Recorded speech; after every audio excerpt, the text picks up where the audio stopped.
विधानसभा अध्यक्ष राहुल नार्वेकर यांच्या नावानं फसवणूक करण्याचा प्रयत्न झाला। आमदारांची परदेशवारी करणाऱ्या कंपनीकडे तोतयानं पैसे मागितले।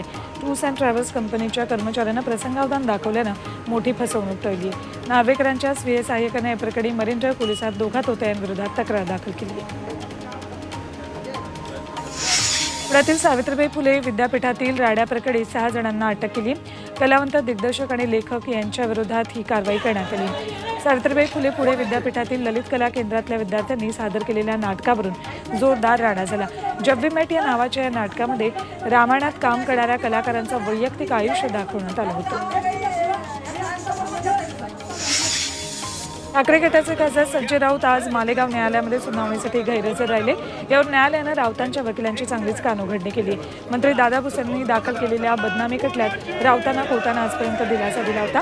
तसंच आज सुनावणीसाठी हजर राहण्यास सांगितलं होतं। मात्र राऊत गैरहजर। अमृत नोनी आर्थो प्लस ये एक प्रूवन फॉर्मूला है। इसमें मौजूद नोनी फल के गुण और आयुर्वेदिक जड़ी बूटियां शरीर को जरूरी पोषक तत्व देने के साथ साथ हड्डियों और जोड़ों के घिसने, उनमें होने वाले सूजन और दर्द को रोकने में मदद करता है। दर्द मुक्त जीवन के लिए अमृत नोनी आर्थो प्लस। न्यायालयानं नाराजी व्यक्त केली।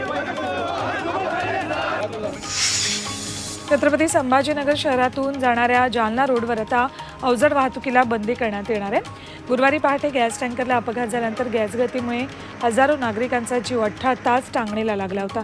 भविष्यात अशी कोणतीही दुर्घटना घडू नये यासाठी अवजड वाहतूक बीड बायपास रोडवरून वळवण्याचा विचार आहे। समितीच्या अहवालानंतर अवजड वाहनांना जालना रोड कायमचा बंद करण्यात येईल।